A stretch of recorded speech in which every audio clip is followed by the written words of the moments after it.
I've had at least two eerie experiences in my current apartment. The first occurred when I was sitting in my bed. My dad was in the living room vacuuming and had shut the door to my room. Suddenly, I felt something grab the back of my shirt collar and start pulling it upward. At first, I froze, unsure of what was happening, until I felt it tighten around my throat. Panicked, I quickly swatted behind my head, thinking maybe my brother was in the room messing with me. But when I turned to look, no one was there. The terrifying part? I'm paralyzed, so I couldn't just run out of the room. I yelled for my dad to open the door and leave it open because the whole experience freaked me out. The second incident happened when I was seeing this girl who was practically living with me at the time. I was playing Xbox, and she mentioned she was going out back to smoke. I told her I'd get off the game soon and take a shower. She went out the back door, and I hopped into the shower, leaving the bathroom door unlocked in case she wanted to come in and talk or join me. As I was showering, someone entered the bathroom and shut the door. I assumed it was her, sitting on the toilet with the lid down to chat, so I started talking. Then, I heard a knock at the front door. I asked her if she could get it, but there was no response. I had this strange feeling in my gut and hesitated to check behind the curtain. I shouted for her again, thinking maybe she'd left the bathroom without me noticing, but still got no reply. Suddenly, the front door burst open, followed by quick and heavy footsteps.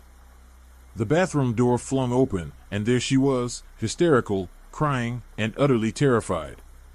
She had my keys, which she used to unlock the bathroom door, and immediately locked it behind her. She asked, "Please tell me you locked me out." I explained that I hadn't, that I'd been in the shower the whole time since she went outside. This only made her freak out more. She told me that while she was out back, she heard the door lock behind her. She thought I might be mad at her and checked the door, only to find it was indeed locked, and she couldn't get in. She went to the front door to knock, and when she heard me inside, she realized I didn't know she was still outside. She freaked out, banging on the windows to get my attention. She returned to the backyard and heard the door unlock. She tried the door again, and it opened. She ran straight in without closing it, but when she tried to get into the bathroom, the door was locked. I reassured her that I hadn't locked the door because I left it open for her to join me or talk. This sent more shivers down her spine, and she insisted, "I'm not going back out there without you." I finished my shower, checked the entire apartment, including the closets, and locked the back door. She stayed with me in the bathroom until I was done. When I was around 10 years old, I went to a friend's apartment to hang out and play. Everything was going smoothly until he suddenly suggested, "Hey, wanna explore the abandoned restroom?" To give you some context, my friend lived in an apartment building complex. You had to pass a guard before entering, and beneath the lobby area was a massive parking lot that spanned at least 3 or 4 levels. The design was hollow, so you could see the parking lot from the lobby as well as the lowest levels of the towers. In one of these towers, there was a restroom that people had forgotten about due to its obscure location. There was also a local legend about a janitor who had mysteriously disappeared while working in there. After some convincing, I agreed to my friend's plan. We grabbed some flashlights and made the trek down from his apartment, across the lobby, and down into the hollow area. When we reached the basement, we found the bathroom at the end of what seemed like an endless hallway. The air was cold and the place was filthy. The floor was covered in grime and was oddly wet in patches. As we began exploring the bathroom, I noticed something unsettling. The cubicles were slightly crooked, the sinks were caked in muck, and the mirror was shattered. The story of the missing janitor said that while he was sweeping the bathroom floor, he glanced at himself in the mirror. Suddenly, a woman with long dark hair and pale white skin appeared from the ceiling and dragged him up into it. Naturally, the first thing we did was check the ceiling in front of the mirror, and sure enough, there was a large hole, exposing the insides of the building. But there was no sign of any woman. We lingered there a bit longer, but eventually decided to leave. My friend walked ahead of me as we headed back. Out of curiosity, I turned around for one last look at the hole. To my horror, I saw thick, dirty black hair slowly descending from it. I screamed at the top of my lungs and started running, with my friend quickly following suit. As we sprinted down the hallway, I distinctly heard something drop to the ground behind us. We didn't stop until we were back in the lobby. We were both shaken and started talking about what had just happened. My friend admitted that at first, he thought I was playing a joke on him by running off like that, but he got genuinely scared when he heard something hit the ground too. After that, we returned to his apartment and tried to distract ourselves by playing other games. It's been almost 10 years since that day, and I've lost contact with that friend. I have no idea what happened to that bathroom or if anyone else has experienced something similar. But this was my experience, and I've never forgotten it. During the fall and winter months of my 17th year, I moved into a windowless room in my parents' basement. It was the end of my junior year, and the stress from school, work, and life in general made sleep hard to come by. Every night, around 2 or 3 in the morning, I would hear noises coming from my closet. The door was always closed, but when I opened it, I noticed that the clothes hanging inside would be swaying slightly. The closet had a single light on the ceiling that cast shadows downward, making the movement all the more eerie. I would sift through the clothes, pulling them apart to see if something was there, but I never found anything. This strange occurrence happened every few days, and it was driving me mad. I talked to my friends about it, and they eagerly suggested that it was a ghost, giving me all sorts of advice on how to catch evidence of it. A friend even lent me a motion-sensing camera, which I set up to face the closet. A few days later, when it happened again, I checked the camera, but it recorded nothing. I was starting to lose hope. Frustrated, I decided to take everything out of the closet. That night, I got the best sleep I'd had in months. Once I was rested, though, my parents started pestering me to clean up my room, as it was now cluttered with all the closet's contents. Reluctantly, I put everything back in its place. That very night, the noises started again. Determined to get to the bottom of this, I searched the house for the most powerful flashlight I could find and set an alarm for 2 a.m., ready to catch whatever was causing the disturbances. At 2 a.m., I woke up and waited. While I was reading, I heard the familiar noise, the hangers were moving, and a few boxes had fallen. I quickly turned on the flashlight and rushed over to the closet, expecting to find something, anything. I searched the closet thoroughly, but once again, there was nothing. Feeling defeated, I sat down on the ground, a little scared and not wanting to be in the dark anymore, but I was determined to figure this out. I waited in front of that closet for about half an hour. It was around 4 a.m., and the flashlight was beginning to fade when I suddenly noticed 2 glowing eyes staring down at me. My heart almost stopped, but then I realized what it was. It was my neighbor's black cat, perched between the hangers, watching me. All this time, the cat had been sneaking into my closet and lying across the coat hangers. She was so still that when I pulled the hangers apart, I didn't see her. Her black, long, and thin body blended perfectly with the shadows, and she didn't make a sound. My biggest question now was, how on earth did she get into the house and into my room? I watched as she left, slipping through a hole in the ceiling of the basement's unfinished bathroom. I could hear her traveling from one side of the house to the other. It turned out she had been getting in through the garage. She would crawl into a space under the garage, slip through a hole in the wall behind some equipment, climb up a ladder into the attic, and then make her way through the walls, somehow managing to get up and down between the house and garage, into the basement, and through the hole, finally entering my room while I slept. After moving the ladder that led to the attic, the haunting stopped. I know this might not be a real paranormal story, but at the time, it was the closest I ever came to believing in something supernatural. About 2 years ago, I was watching a movie in my sister's room when something caught my eye. Out of the corner of my vision, I saw a white figure at the window. When I turned to look, I was shocked to see a faceless nun standing there. Although I couldn't see her face, I had the eerie sensation that she was staring directly at me. She was dressed in an all-white habit, with a red cross, not a crucifix, printed on her gimp. I was frozen in place, wondering how someone could have gotten inside our property. To reach my sister's window, This figure would have needed to pass through our gate and walk about 25 meters without being noticed. But how could she? As I glanced down to pause the movie, the nun simply turned left, walked away, and disappeared. But that should have been impossible. There was another locked gate and then a dead end. I barely slept that night, my eyes were watery, and I kept trying to convince myself that it was just a hallucination. Later that year, I was drawing something when I suddenly realized that I had sketched a faceless nun, eerily similar to the one I had seen. She was wearing multiple crucifixes, had a strange crown, and her arms were wide open, making her appear as if she were floating. About 3 months ago, I was drawing again, this time using charcoal to create a female figure. Once more, I ended up drawing a nun, exactly like the last one. I decided to hang the drawing on my closet door. Why not? My mom saw it and hated it. When I told her about the nun I had seen years earlier, she suggested that maybe I had a sensitivity to apparitions, like my grandmother. She advised me to throw the drawing away, but I didn't. I left it on the door. A few days later, I had a terrifying dream. I was in a large, old house, and there were 4 nuns, identical to my drawing. They stood side by side, arms crossed, staring at me from the top of a staircase, gently swaying back and forth. I woke up in a panic and told my mom about the dream. She insisted that I should burn the drawing, so I did, but I still can't shake the memory of that faceless nun.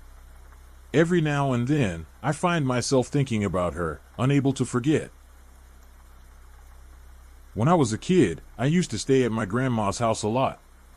After my grandpa passed away when I was 7, I started feeling uneasy whenever I was there. It wasn't anything specific that scared me, just an overwhelming sense that something bad was going to happen. Despite that, there were still quite a few nights when I managed to stay over without calling my parents to come pick me up.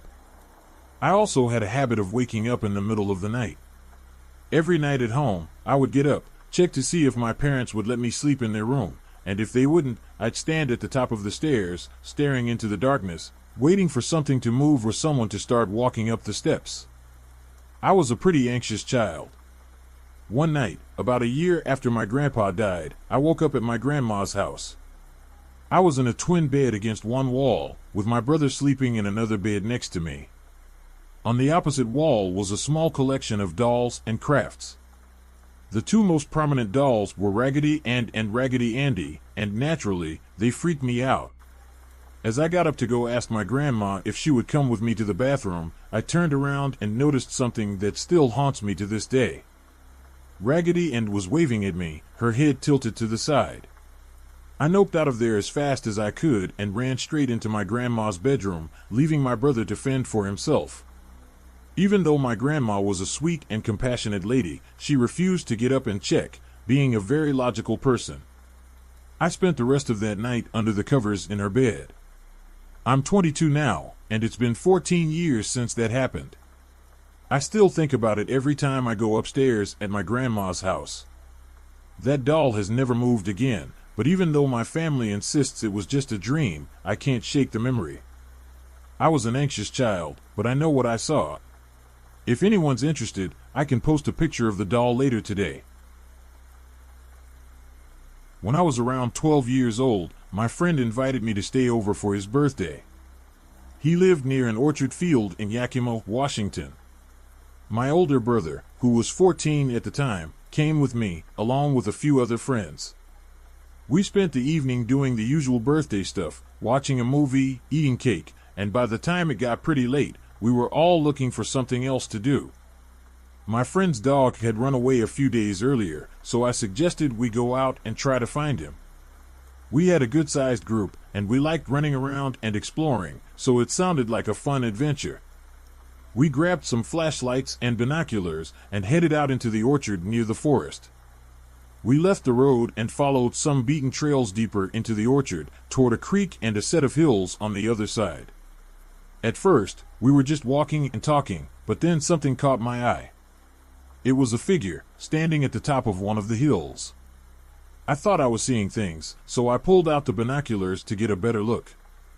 When I looked again, the figure was running down the hill toward us. It was massive, tall, furry, and standing on 2 legs. At first, I thought my eyes were playing tricks on me, but I could see the tall grass behind it flattening as it moved. I was in shock, so I handed the binoculars to my brother without saying anything. He looked through them for about 5 seconds, then dropped the binoculars on the ground and bolted back to the house without saying a single word. He ran as fast as he could, and the rest of us followed, not knowing what was going on, but feeling the need to get out of there. I'm 22 now, and my brother is 24. Every once in a while, we talk about that night, and even our mom likes to bring it up. We still don't know what we saw, but we both agree on one thing: whatever it wasn't human.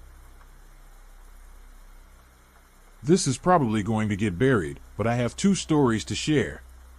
The first one happened back in high school when some friends and I discovered an old, abandoned house. We had gone inside once or twice to check it out and mess around. It was a modern-day walkout basement style, where most of the basement was underground, except for one side with a door. The basement door was secured with a big board nailed across it, making it impossible to get in. The board looked like it had been there for a long time. One day, we decided to break through the board using a crowbar to get inside. We entered the basement, and it was filled with old stuff and dust, typical of an abandoned house. As we walked further in, we noticed a small cleared area with a piece of paper in the center and a red rose on top of it. We went over to check it out. The rose was plastic, but strangely, there was no dust on it at all. The paper was even more bizarre. It had a pentagram with strange symbols around the edges. Neither the rose nor the paper had any dust on them, even though the basement had clearly been shut off for what seemed like years, or at least months. The whole scene creeped us out, so we left pretty quickly. About a week later, I was cleaning out my truck and found that same piece of paper folded up in my back seat.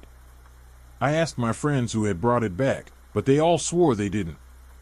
I still think one of them might be lying, but who knows? When I was around 9 years old, I was terrified of my room.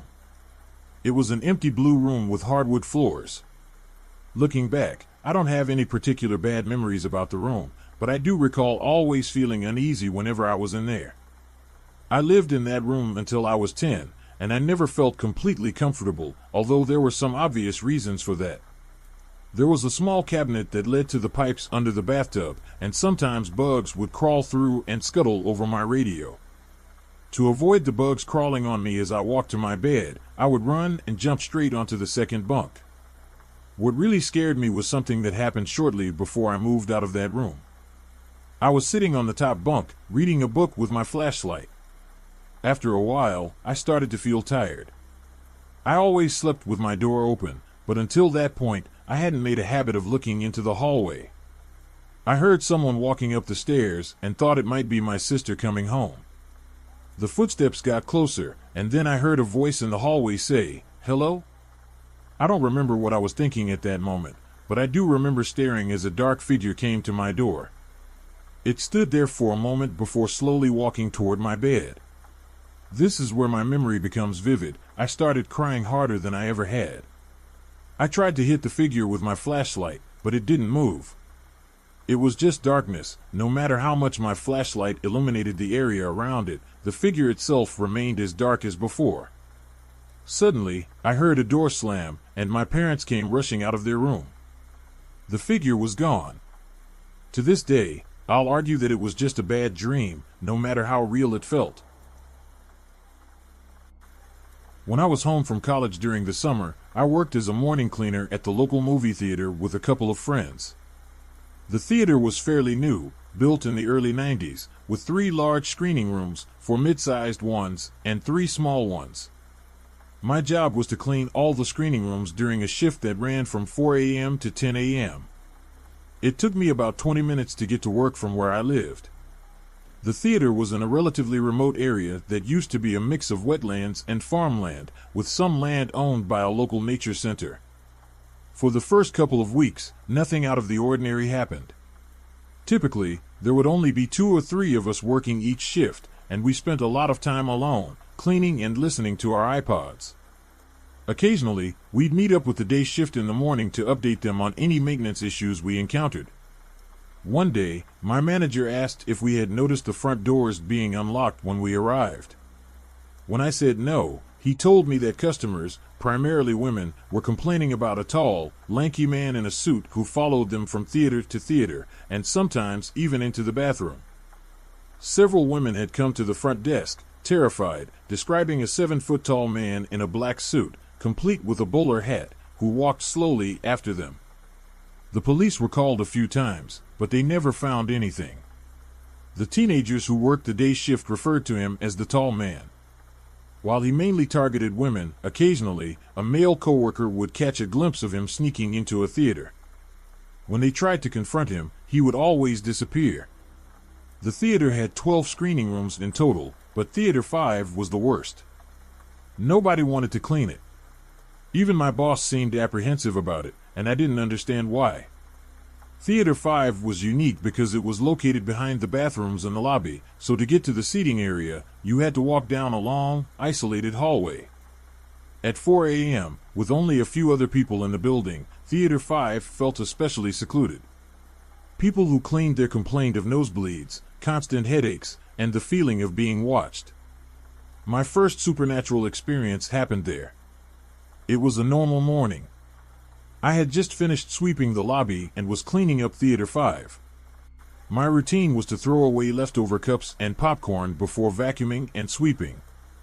As I was doing this, I couldn't shake the feeling that someone was behind me. I kept turning around, and even took out my earphones at some points to shout, "Hello?" But there was no one there. I went back to my work. About 20 minutes later, I was at the top back row, sweeping under the seats when I heard footsteps, someone running. I looked down and saw a little blonde-haired boy turning the corner into the long hallway, running out of the theater. I threw down my broom and chased after him, but when I got to the lobby, there was no kid. My boss, Jeff, was outside the front entrance, on a smoke break. "Who was that kid?" I asked. Jeff looked at me, confused at first, then he laughed and said, "So you met Charlie?" Charlie was another thing customers frequently complained about. People often said they saw a little blonde-haired boy running up and down the aisles, causing a lot of noise during movies. Of course, this always happened in Theater 5. When an usher would go to catch him, the boy would already have disappeared. The female staff affectionately named him Charlie, after the character in Willy Wonka and the Chocolate Factory. Charlie was also known for knocking over trash cans, scattering papers, and misplacing things, making the job of a morning cleaner a real pain. We used to joke that he was the son of the tall man, but the two were never seen together. My only encounter with the tall man happened a couple of weeks after my run-in with Charlie. I hadn't heard about him yet. Had I known, I would have quit sooner. Usually, the first person to arrive in the morning was responsible for going up to the projector rooms to turn on the lights in all the theaters. This was an easy task, except the top floor with the projectors had a lot of life-sized cutouts of movie characters and large posters, which made it creepy in the dark. I had done this several times before. Since I was the first to arrive that morning, I went up to turn on all the lights. The projector area itself was dark, and we typically carried a flashlight while going around flipping switches. That morning, the flashlight was missing. We later found it in the garbage, probably Charlie's doing, so I walked through the dark hallway of projectors, flipping all the switches. I had stayed up all night watching the Andy Griffith Show, and I remember whistling the theme song to myself as I walked. Once again, I got that feeling of being watched. Something in the area with the projectors overlooking the IMAX theater rooms caught my attention. I stopped whistling and tried to focus my eyes. It was a cardboard cutout. They were everywhere, so I dismissed it and was about to flip the next switch when the cutout moved. I froze. What I thought was a cutout was actually a figure hunched over.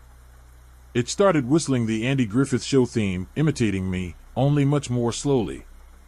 Slowly, it rose from its crouch, revealing itself to be at least 7 feet tall.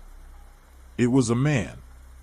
All I could see was a silhouette against the red exit sign lights and some of the projector monitors. He started walking toward me, still whistling. I wanted to move, but my feet were cemented to the spot. I couldn't speak or scream. The tall man took a few steps toward me, then suddenly turned and walked into an office down the hall. I turned and ran down the steps, waiting outside the theater until my boss and the rest of the crew arrived. I told them what happened, and they explained that the tall man existed but wouldn't hurt me. I didn't care. That experience alone was enough for me to put in my 2 weeks' notice. When I was a kid, we had some work done on our house, including extensions at the back and a converted attic that would become my bedroom. It was open plan, with no door at the top of the stairs, just a staircase leading straight into my room. To help me fall asleep, I used to listen to the radio, which was situated at the foot of the stairs, so the sound traveled up into my room. I always kept the volume low so it wouldn't disturb my parents, whose bedroom was on the same level as the radio.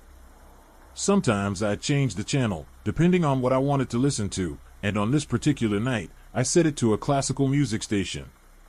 I had listened to that station hundreds of times before, and I knew they never played songs with lyrics, only instrumental pieces and the occasional host's voice.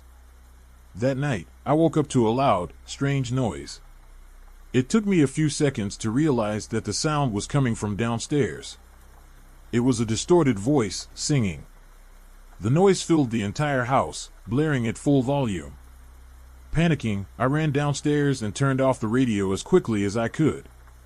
Neither of my parents had heard anything, despite how loud it was. The next morning, I checked the radio, and everything was as I had left it, the same station, the same low volume. After that, I stopped using the radio to fall asleep, and I still get anxious if I wake up to the sound of music playing. Whatever it was coming from the radio that night, I never want to know what it was trying to say. I grew up in a house built in 1809, which my parents bought after the previous owner, an 89-year-old woman, had passed away. It was a beautiful house, but the basement and my bedroom always made me feel uneasy. I can't recall when I first started feeling or seeing things, but I was quite young. My bedroom closet was always extremely cold and had a strong smell, like perfume. The closet door would often open and close on its own. Sometimes, I felt someone sitting on the edge of my bed, watching me as I slept. Then, the smells in the house started. My parents often left my brother and me alone. We were old enough, and I began to notice a distinct scent in certain areas. There was a window on the stairs that overlooked our neighborhood, and it often smelled like what I described as grandma perfume. The smell would move around, as if someone was walking, and was always accompanied by an extreme cold spot. Objects moved without being touched, and things would go missing only to turn up in peculiar places. That was just the main floor. The basement was a different story. I was terrified of it. In older homes like ours, basements often had dirt floors and cement walls. The stairs to the basement were old and open, so you could see underneath them. Anytime I had to go down there, I would run or ask someone to come with me. While I don't recall anything specific happening in the basement, I always felt uneasy and scared until we renovated it when I was 14. Because my bedroom was so cold and creepy, my parents decided to renovate the basement and move my room down there. For a while, things were fine. But soon, I began to feel like a man was watching me. I'd see a shadow and quickly turn around, but no one was ever there. Then the pounding started, late at night. It sounded like someone was hitting the wall from the inside. It would start slow and quiet, then build to a loud pounding. I always felt like someone was standing right behind me, like a dark shadow. I hardly slept and became deeply depressed, rarely leaving the basement. One night, I was home alone and went to get a drink of water. There was a back porch with a glass door, and since it was winter, the glass had condensation on it. As I walked up the stairs, I saw 2 handprints appear on the door, followed by a breath mark that appeared and disappeared. The dark man, as I called him, was watching me. I was paralyzed with fear, unable to move or look away for what felt like minutes. I finally broke free and ran outside, spending the night on the front porch until my brother came home the next morning. I still get shivers thinking about it. I was 15 at the time and moved out about 7 months later to attend college at 16. I did everything I could to get away from that house. As a prologue, my mom divorced my dad, and they sold the house. They later told me that the previous owner had died in my room, and her husband, who wasn't kind to her, had some sort of accident in the basement. My parents only started believing the house was haunted after things got worse once I moved out. I've heard stories that the new owners have experienced objects being thrown at them, pictures falling off walls, and sickly sweet smells and cold spots following them. I haven't set foot in that house since I left, and no one in my family talks about it or admits it happened. I live in a pretty small town in Ohio, Amish country. During high school, we'd always try to cure our boredom by finding off-the-beaten-path places to explore. One night, after watching the original Texas Chainsaw Massacre, we thought it would be a great idea to check out an abandoned house my buddy knew about. To get there, we had to park on a gravel road, cross a river, and walk about a mile into the woods. There were about 10 of us, all with flashlights, and I brought my shotgun just for the hell of it. We made it through the woods and walked up to the house. It was a turn-of-the-century mansion with no driveway, clearly abandoned for a long time. We couldn't go inside because the second floor had collapsed onto the first. As we were walking around the outside, one of my buddies noticed a bunch of writing on one of the walls. When we took a closer look, we realized there were 10 different sets of initials at the end of the writing. Each initial matched someone in our group. That creeped out a bunch of the girls since we were already on edge after watching the movie, and they wanted to get the hell out of there. As we were turning to leave, I heard my buddy yell from the other side of the house, "Hey, I found something." We all ran over, and he was staring into a first-floor window. He pointed his flashlight through the glass, and inside, there was a white wedding dress hanging from a rope tied to the ceiling, with what looked like a huge bloodstain across the front. We immediately backed away from the window, but after a few steps, I felt the ground shift under my feet. The next thing I knew, there was a loud crash, and 6 of us were falling through the ground. We fell about 10 feet into a large room under the house. It wasn't the basement, it had dirt walls and a dirt floor. I shined my flashlight around, and it honestly looked like a scene from Texas Chainsaw Massacre. Old ropes, chains, rusty hooks, saws, and all sorts of creepy stuff were neatly arranged on tables and hanging from the walls. I didn't take a second look before my buddy started screaming, telling us to get the hell out of there. He reached down to pull us out. Everyone managed to climb out except for one guy, who landed awkwardly and hurt his ankle pretty bad. 2 guys carried him through the woods back to the car, while the rest of us stayed in a tight group as we walked back. I had my shotgun and took up the rear, walking backward the whole way. The safety was off, and I had never been more ready to shoot anything that came near us. The next day, a couple of us went back in the daylight. As we pulled down the gravel road, we saw 3 cop cars parked on the side. We pulled up next to them and asked what was going on. Apparently, someone had heard us the night before and called the cops. When they checked out the house, they found out it was a meth lab and a murder scene. I never heard much more about it, and I don't think they ever found the people who were using the place. I still get freaked out sometimes thinking about what would have happened if we'd stumbled onto the house while those guys were there. I have another story about waking up in the middle of the night to a stranger at the foot of my bed, stealing all my stuff, but that's another long one. A few years ago, my wife started having night terrors. Every night, she would wake up to find a black, ooze-like figure standing directly over her in our bed. It would hover there for a few moments, making her panic, before it slowly dissolved away. She thought it was just her brain playing tricks on her, typical sleep paralysis stuff. She doesn't really believe in anything paranormal, and honestly, neither do I. But after several months of this happening every single night, I started to wonder if there might be more to it. Normally, I'm pretty scared of the dark myself. Scary movies terrify me. After I saw The Ring for the first time, I could barely sleep for days. But seeing my poor wife scared and desperate for a good night's sleep pushed me past my usual fear. I was just so angry. Angry at whatever was tormenting her, whether it was real or not. One night, I decided to do something about it. I told my wife to switch sides of the bed with me. She didn't object, and we went to sleep. As I lay there, trying to fall asleep, I kept repeating the same thought over and over in my mind, almost like a mantra: "Bring it, you son of a bitch. Bring it, you son of a bitch." I was determined to confront whatever it was, even if it was just in my head. At some point in the night, I woke up from a super deep sleep, jolted awake because I sensed something standing directly over me. My heart was pounding, and I could barely breathe. I looked up and saw it, a shape that was sort of human-like but blobby, like a dark spill that roughly resembled the outline of a person. It gave off this horrible, negative energy. It was like I could feel this sense of wrongness emanating from it, not physically, but emotionally. I just snapped. I was still half asleep, but I felt this overwhelming surge of anger and protectiveness. I didn't scream or shout, but in my mind, I mentally lashed out at it. I sent out a powerful, wordless message of "Get the fuck out of my house and stay away from my wife or I will end you." I felt so justified and vengeful, like I was drawing on all the stress and fear from the past few months. And then, just like that, the figure started to fade. It melted away into the darkness as I woke up completely. My heart was racing, but I wasn't scared. In fact, I felt strangely calm.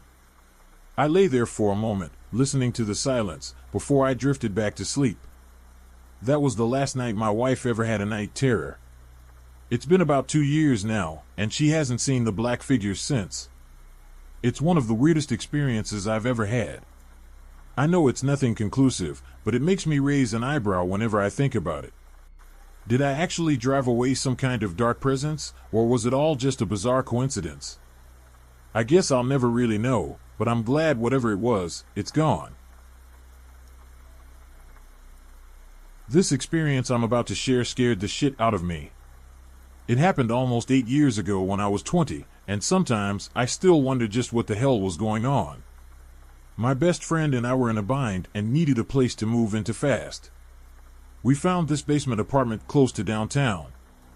It was a total shithole, but it was a 2-bedroom for $650 a month, which made it worth it for a while until we found a better place. A few days after moving in, I started having really bad nightmares. I'd wake up terrified, but I could never remember what I had dreamed about. After about a week of this, every time I was in my room, I felt like someone was going to bust through my wall and kill me.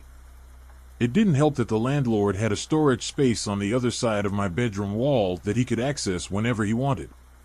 It got so bad that my friend, who had a room that was more like a closet, moved into my room with me just so I wouldn't be alone. I also started noticing weird things when I took the dog out into the backyard at night. It always looked like someone from the top floor of the house was watching me. My roommate noticed this too when she came out with me. It was just this unsettling feeling, like we were being observed by someone, or something, that we couldn't see. We had a mutual guy friend who we had met through, and the three of us hung out all the time. He stayed over frequently, which made things a little less creepy. One night, we were all out, and after, he decided to go home. My roommate and I stayed up for a few hours, and around 3 a.m., we realized we should probably take the dog out one last time before going to bed. I had the dog on a leash to make sure she wouldn't give me any trouble when I wanted to bring her back in. As I stood by the door, I started to see shadows. They looked like people walking towards me and my roommate, just out of the corner of my eye. I don't know what came over me, but I suddenly screamed, "Get in the house." My roommate looked at me like I was crazy and said, "What the fuck?" or something like that, but we both grabbed the dog and booked it inside. When we got to the bottom of the stairs, we both froze.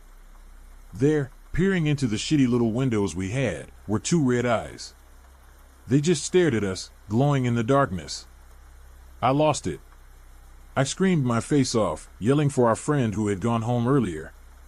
My roommate's cell phone rang, and it was our buddy. He said he had a feeling he should call, and he asked if we were okay. We told him to get his ass over to our house immediately. He came over and stayed with us for almost every night for the next 2 weeks until we could move the hell out of there. Even after he showed up, we couldn't shake the feeling of being watched, and those red eyes kept haunting us. I don't know why, but my roommate and I always felt like the landlord or someone from upstairs had something to do with our uneasy feelings. There was just something off about that whole place, like it was hiding secrets we were better off not knowing. Make of this story what you will, but it scared the ever-living crap out of me. 8 years later, I still get the heebie-jeebies whenever I happen to pass that house on the streetcar. I haven't been back since we moved out, and I don't plan to either. Whatever was going on in that basement apartment, I'm glad I don't have to deal with it anymore. My junior year of college, I moved into a large, old house with 4 other people on the first floor, 5 on the second, and 2 more upstairs who we didn't really talk to. The house was ancient but seemed normal enough, at least at first. Then I went down to the basement for the first time. There was a washing machine and dryer down there that never worked, so we didn't have much reason to go down except for parties. The basement was typical, dark, musty, and cluttered with random stuff. But there was one part that always creeped me out, a room towards the back of the basement that was always locked. Just being near it gave me an overwhelming sense of fear. Apparently, when my roommates first moved in, that room wasn't locked. One of the girls was exploring the basement and decided to check out the room. She found several human teeth and what she described as strange tools inside. Not long after that, the landlord, who had only recently bought the house, locked the door and it was never opened again. Fast forward a few months. I had recently woken up from a nap and was cooking some food on the stove. I was the only person on our floor at the time. Suddenly, the hallway light to my left flickered and then turned off. I shrugged it off, assuming the bulb had burnt out. Then it turned back on. The switch for that light was in the stairwell on the other side of a closed door, so I waited a minute, thinking maybe someone was messing with me. The light turned off again. I quickly ran over to the door and opened it, expecting to catch someone in the act. But there was no one there. I walked downstairs to the first floor and found no one there either. Now, I was a little freaked out, but I still tried to convince myself it was just an electrical problem. I went back to my food, trying to ignore the unease creeping over me. That's when the light went on and off again. I stood there, frozen, my heart pounding. Then, music started playing. It was coming from the living room, which was right next to the kitchen. Feeling relieved, thinking that maybe someone was home after all, I walked into the living room.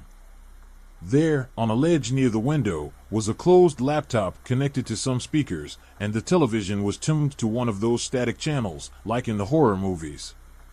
I approached the speakers, thinking someone must have left their music on.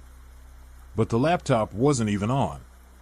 I unplugged the speakers, and the music stopped. I wish I could remember what song it was, but my mind was racing with other thoughts. The chill of realization sunk in. I turned off the stove, walked down the stairs, got in my car, and drove away as fast as I could. A few weeks later, I finally told my roommates what had happened, hoping that someone would admit to pulling a very elaborate prank. Instead, everyone got kinda quiet. One by one, they started admitting to strange things that had happened to them.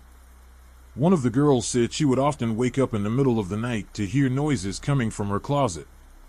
Sometimes, the hangers would be swaying as if something had just brushed past them. Another friend said he often heard footsteps above him when no one was home. Then another guy shared that he had woken up in the middle of the night to see a dark figure standing in the kitchen, staring into his room. It stayed there for a moment before walking back toward the stairwell. We never did figure out what was going on in that house, but after hearing everyone else's experiences, I knew I hadn't imagined what happened. Whatever was going on in that house, it wasn't just a faulty light bulb or someone playing a prank. There was something more, something none of us could explain. We all started looking for new places to live after that. No one wanted to stick around to find out what else the house had in store for us. To this day, I still get the chills thinking about that locked room in the basement and what might have been hidden in there.